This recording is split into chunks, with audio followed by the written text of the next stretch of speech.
참으로 시원합니다.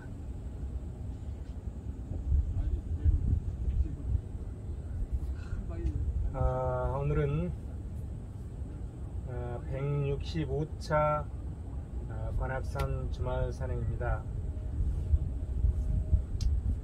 오늘은 2023년 6월 24일 토요일입니다.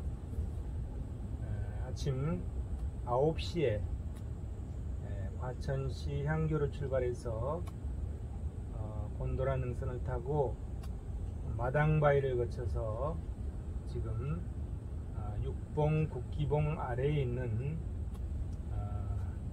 아래에서 안양 시내를 바라보고 있습니다.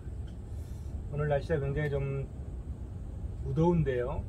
여기는 지금 그늘이 지고 굉장히 시원합니다. 바람이 솔솔 부는 걸 봐서 여기는 바람이 지나가는 마치 바람골과 같습니다.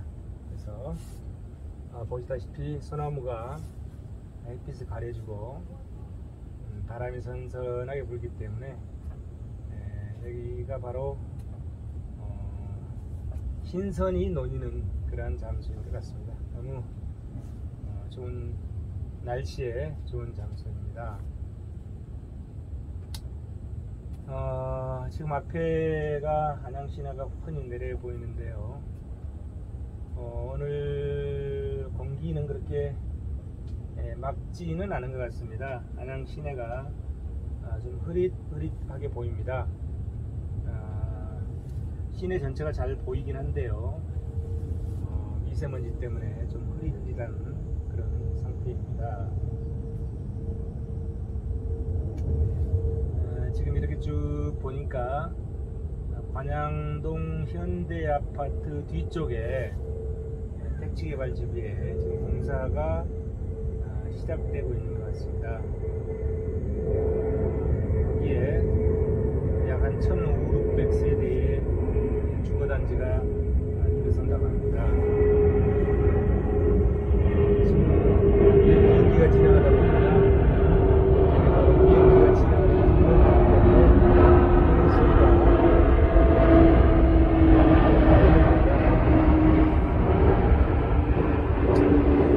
자, 오늘은 안양 시외버스 터미널 부지와 관련해서 그 부지에 오피스텔을 짓고자 하는 회사가 있습니다. 그 회사가 주식회사 해조건설인데요. 그 회사의 원뿌리는 주식회사 필탑학원입니다.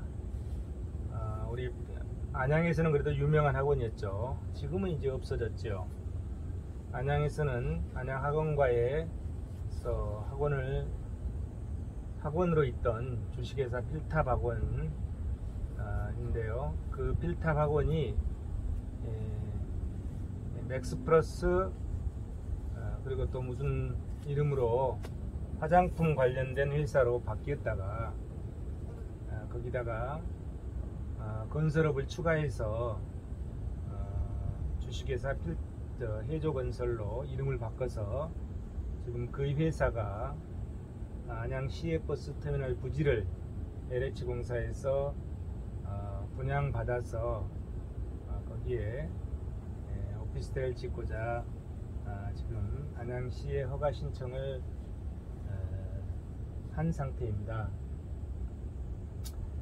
2017년도 6월 22일 날 LH공사에서 분양을 받았는데요. 입찰가액이 아마 559억, 약 한 559억 정도였던 것 같고요. 낙찰가액이 약 한 1100억 정도였던 것으로 기억됩니다. 지금은 이제 아마 토지대금 1100억을 다 냈고 거기에 관련된 취득세, 등록세까지 다 냈으리라고 생각됩니다. 그렇기 때문에 해조건설의 2022년 12월 31일 현재의 결산서에 의하면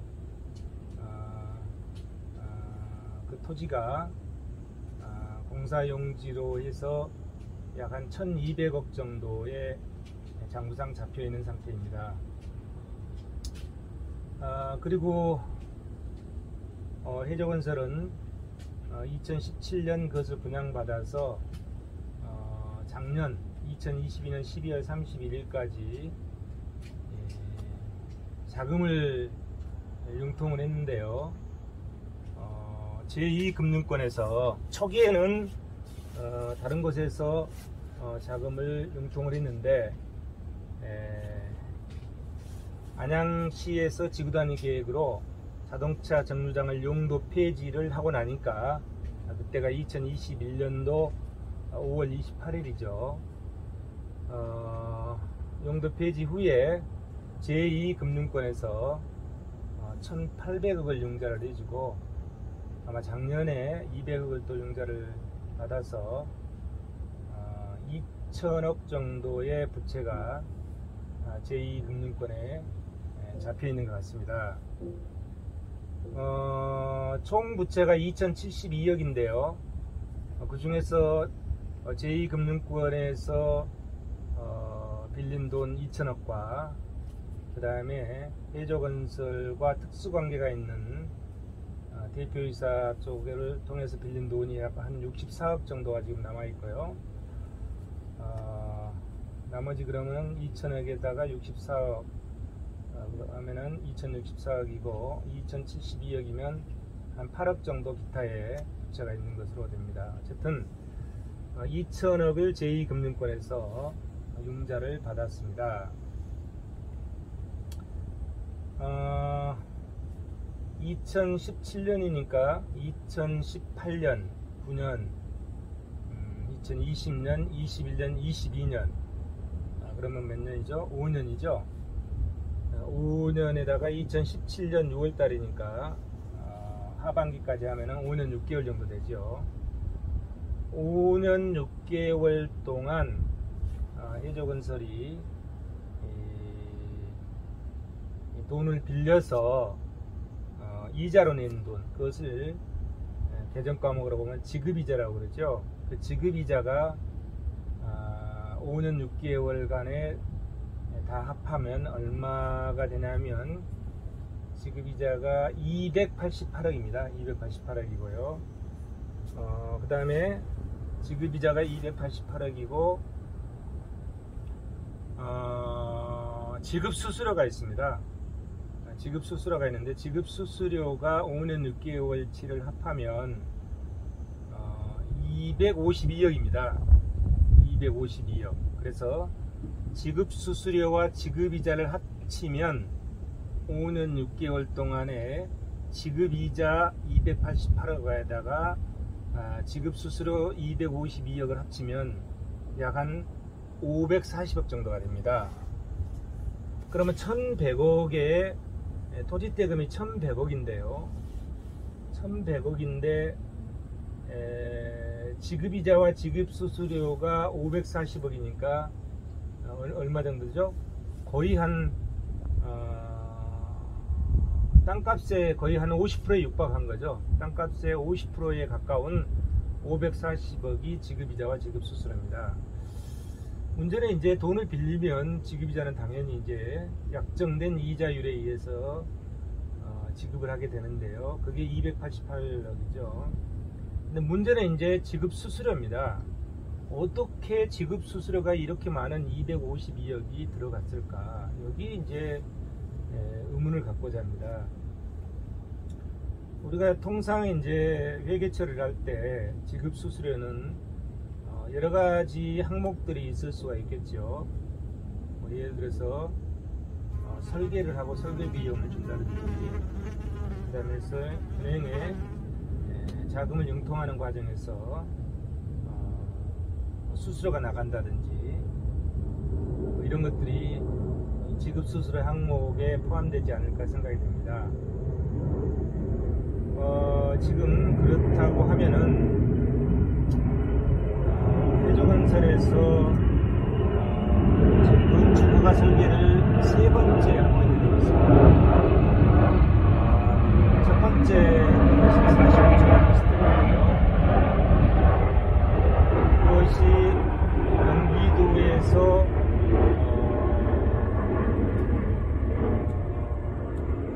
경기도에서 인준이 거부가 되자 다시 47층 오피스텔을 설계를 했습니다. 역시 그것도 경기도에서 거부가 됐죠.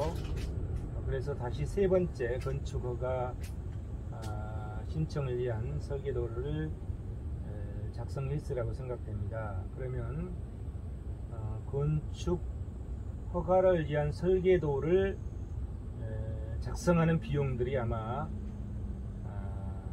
지급 수수료에 들어가 있지 않을까 생각이 됩니다. 그리고 2017년에 낙찰 받은 후에 2019년 10월 달 정도에 주민 제안에 의해서 지구단위 계획 용도 폐지를 신청하게 되거든요.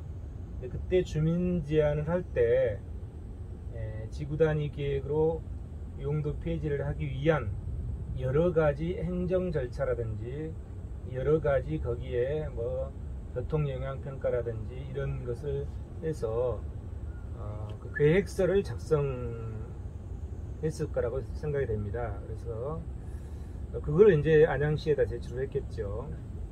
그래서 그 주민 제안서를 작성할 때 아마 들어갔던 비용들도 지급 수수료가 아닐까 생각이 됩니다. 그렇더라도 252억은 과한 지급 수수료가 아닌가 생각이 됩니다. 그래서 한간에는 그 지급 수수료 항목을 통해서 비자금을 조성해서 사용하지 않았을까 하는 그런 의구심들이 강하게 제기되고 있는 것 같습니다. 그런 비용들이 정치권으로 들어갈 수도 있다고 생각됩니다. 정치자금으로 들어갈 수도 있고, 그런 비용들이 비자금 조성을 통해서 정치자금뿐만이 아니라 저 터미널 부지를 용도 폐지했기 때문에 그것을 49층 오피스텔을 지을 때까지의 그 과정이 지금 험난하잖아요. 행정소송이 제기되고 경기도에서 2번 인준이 거부되고 이렇기 때문에 이런 과정에 여러가지 비용들이 들어갔으리라고 추측을 해볼 수 있습니다. 그런 비용들에 사용되는 그런 비자금들이 아마 그 지급 수수료에 포함되어 있지 않을까 하는 강한 의구심을 제기하는 사람들이 많습니다. 다시 얘기하면 비정상적인 과정을 거쳐서 사업이 진행되고 있다, 이런 얘기로 볼 수밖에 없습니다. 왜냐하면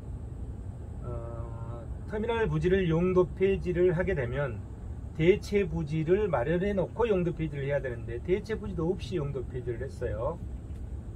그 다음에 시의회 의견 청취도 하지 않고 용도 폐지를 했어요. 자, 이런 과정들이 정상적인 절차에 의한 과정들이 아니거든요. 그럼 비정상적인 절차에 의해서 지구단위 계획을 용도 폐지를 하게 되고 또 그거를 용도 폐지한 그 자리에 오피스텔을 신축해서 사기업체의 이익을 획득하기 위해서는 정상적인 과정을 거치지, 정상을 가장한 비정상적인 과정을 거치고 있는 것입니다. 그러다 보니까 지급이자와 지급 수수료가 토지 분양가인 약 1,100억에 50%에 육박하는 540억이 들어갔지 않냐, 그런 분석을 해볼 수 있는 것입니다. 그렇기 때문에 한간에 많은 사람들은 그 252억의 지급 수수료에 비자금이 조정됐을 것이라는 의혹을 제기하게 되고 저 사업의 순수성을 믿지를 않는 거죠. 믿지를 않는 거죠. 그에 대한 대가는 안양 시민들이 대중교통권을 이용할 수 있는 권리를 다 빼앗겨 버리는 거잖아요. 권리를 빼앗겨 버리고 사기업체의 이익으로 만들어주는 것이기 때문에 도저히 있을 수 없는 행정행위를 하고 있는 것입니다. 정상을 가장한, 합법을 가장한 비정상적인 절차에 의한 행정행위를 했던 거죠. 그렇기 때문에 저희는 이제 행정소송을 제기하게 됐고, 수원지방법원에서 원고적격을 인정해 줬기 때문에 고등법원에서 지금 다투고 있는 중입니다.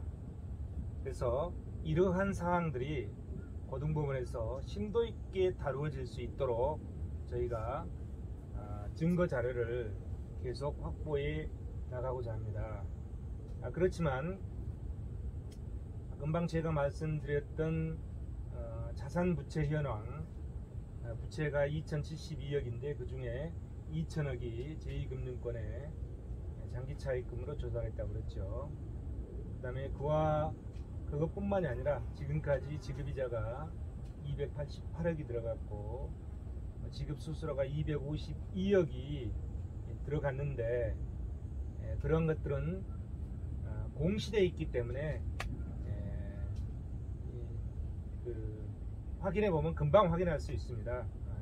이 계산서가, 이 감사 보고서가 공시되어 있기 때문에 바로 확인이 가능합니다. 다만 그 지급 수수료의 구체적인 지급 내역, 이거는 저희가 볼 수가 없습니다. 그러면 그 결산서에 각 항목들은 공시가 되어 있지 않기 때문에 그런 거죠. 그러나 전체적인 그 틀은 공시되어 있기 때문에 그런 것들은 저희가 확인을 해 볼 수 있습니다. 그래서 그러한 것들을 정말 거기에서 비자금을 조성해서 정치자금을 썼는지, 또 비자금을 조성해서 이 비정상적인 절차에 의해서 증거의 계획을 연금 폐지하고 저 리스트를 신축하는 이상을 하고 있는 것은 아닌지, 그에 대해서 심도 있는 검토와 또 관련 기관들의 조사가 있어야 되리라고 생각합니다. 지금은 이것이 아직 확인되어 있지는 않지만 심도 있는 조사와 검토를 통해서 불법 행위들이 정확히 밝혀질 수 있도록 해야 할 것입니다. 지난번에 말씀드렸듯이 안양 시민들의 대중교통권이 굉장히 중요합니다. 이 대중교통권을 돈의 가치로 환산했을 때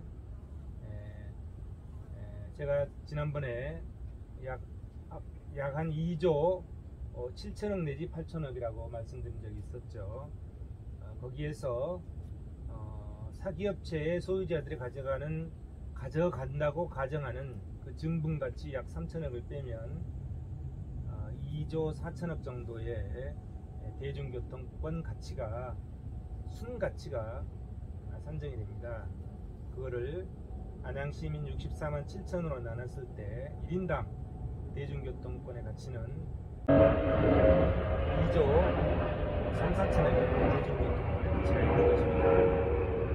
그래서 그 대중교통권의 가치를 희생해서, 시민들의 대중교통권을 희생해서 사업자인 해조건설이 사익을 추구해 가는 과정이기 때문에 이것을 용납해서는 안 되는 겁니다.